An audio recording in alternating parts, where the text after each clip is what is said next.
Hello everyone and welcome back to Intothemists. This is episode 4 part 2.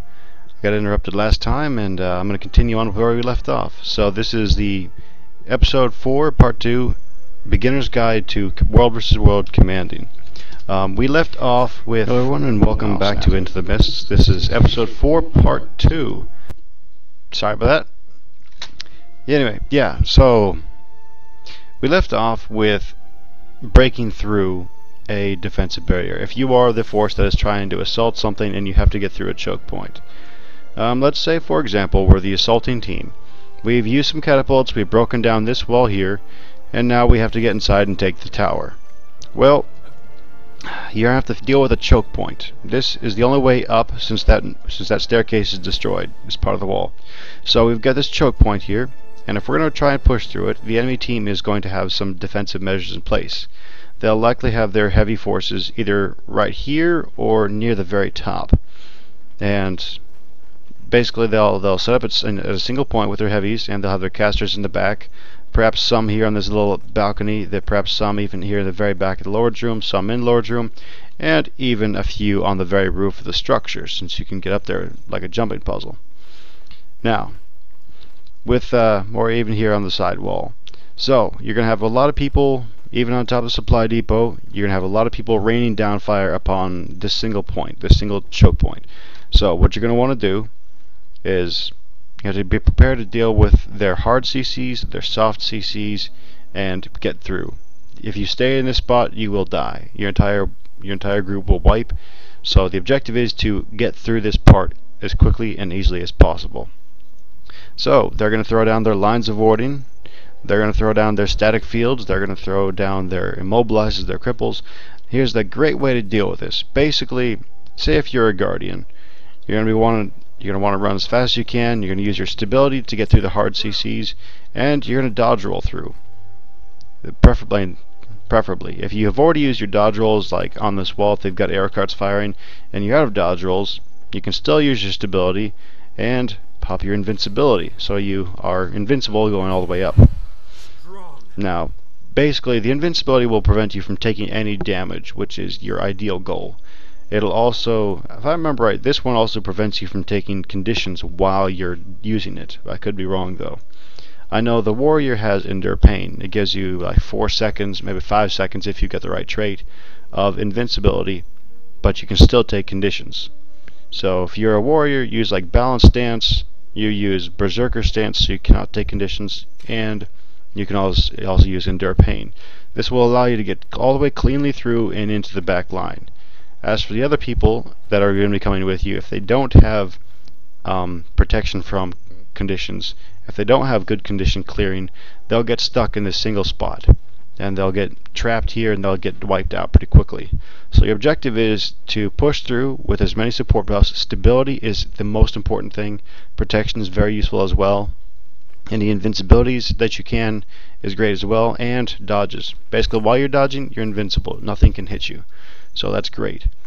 Basically, you push through all at one time, get everybody through, and you either turn right to get up onto this area, go straight past to the back side of the lord's room, or you can even jump over to the supply depot. It's kind of a risky move, so in general, you're going to either want to push to the right or push through, but your objective is to get where the casters are. Wherever they are, if it's a different tower, a different choke point, you want to push through the heavies and start wiping out their casters. If you can break their casters, you can win the fight, because they're pretty squishy and they don't have a whole lot of space to move out here. There's not many places you can go without falling out of the tower and becoming useless for the fight.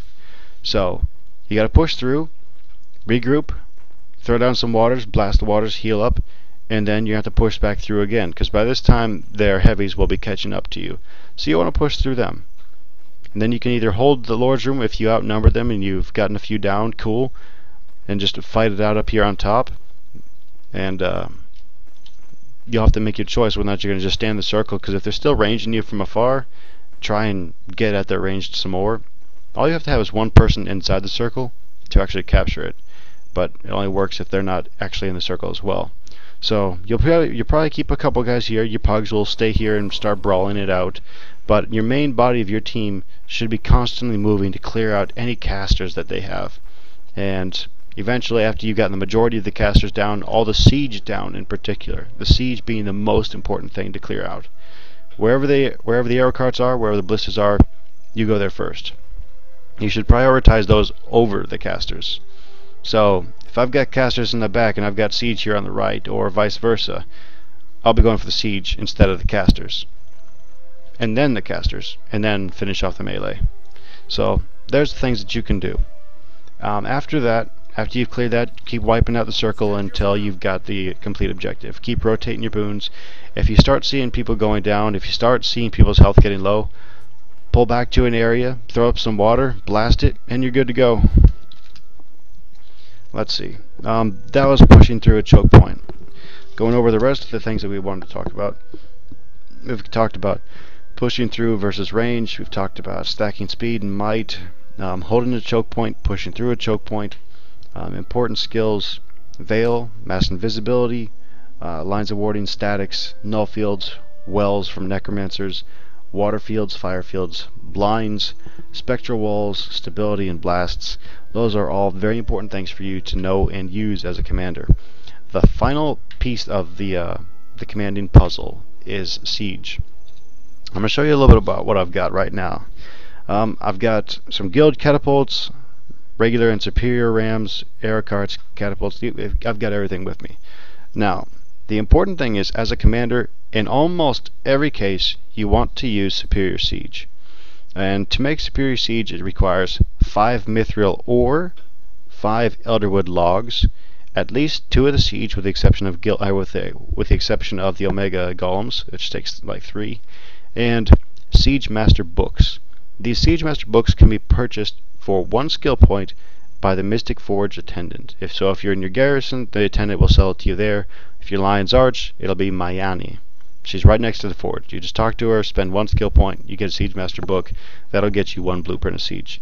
The final piece is you have to have at least 2 of whatever siege it is you're trying to build, with the exception of the omega golems, which requires 3 alphas to make 1 omega. So, say if I want to make some rams, I get 2 flame ram blueprints, 5 mithril ore, 5 elderwood logs, and 1 siege master book.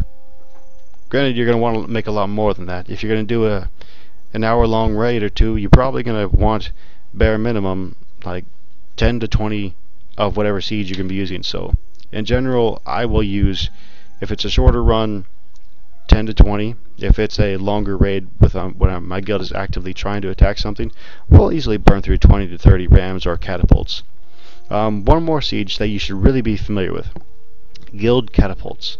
These are the equivalent of superior catapults, but they require far less supply. They're also far more expensive. Now, a superior catapult requires 60 supply. A regular catapult requires 50, but a guild catapult requires 25. So, 1 guild cata is the same as a superior cata, but it takes less than half of the amount of supply to build. Very nice, but the problem is they're over a gold apiece, and it takes a while to build them using your guild influence. But if you got the influence to spare, you got the gold to burn, go to town, because these things are worth it. They're very, very nice to have. Anyway, the last thing you need to know about as a commander is guild upgrades. Let's say if you plan on holding this tower or a garrison for a long period of time, certain guild buffs come in handy. So you can go to your guild menu, go to the 3rd tab, which is upgrades. You can look at your current upgrades. These are things that you currently have. I just activated Magic Find, so I've got extra Magic Find for your guild. Now you should also find certain world versus world buffs, like world versus world fort plus 5 swiftness. If I activate this, or say health, power, precision, vitality, toughness, anything like that, then it'll be active for my guild. And all you have to do is go to the champion tower lord, you talk to him, and say, I'd like to claim this location for my guild. Now once you've done that, you will have given the buff to anybody, any ally, inside this tower, and actually all the way out for a certain distance. So even down there on the bottom edge of the cliffs, you'd be getting the stat bonuses. Even off to where the snow leopards are, you'd be getting the stat bonuses. All halfway out towards garrison, you'd be getting the stat bonuses.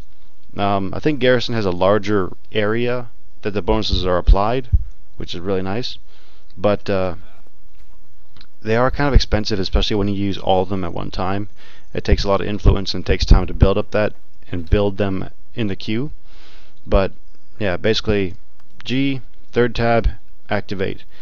If you need to get some builds, you can go to your Art of War, find some catapults, some bounties, siege suits, those are always good. Queue some up, and it'll be done in a couple hours or days. Or if you want to hurry up, you can always click on the little rush upgrade, but it costs extra influence. Gets pretty expensive. But anyway, that's some pretty important things for you to know as a commander. So this has been the basic guide to commanding in World vs. World. I hope this helps you out. I will be doing a advanced World vs. World commanding guide for more situational items. So any guild leaders, any commanders out there that has items that you want shown in the video or video examples of your own, go ahead and contact me. Leave it in the comments. Give me a YouTube link and give me permission to share it, and I will show your guilded videos. I will show your examples, or even have you a guest on the show. I'm more than happy to bring guests on the live stream and talk about important things. So if you have things you'd like to see, things you'd like to be shared and shown, leave a comment, get a hold of me, the Leith Guardian, in game, or just leave a comment in the channels, and we'll see if we can get your ideas on the next show. Anyway, this was Intothemists episode 4, the basics guide to World vs. World commanding. Have a nice day, and see you in the mists.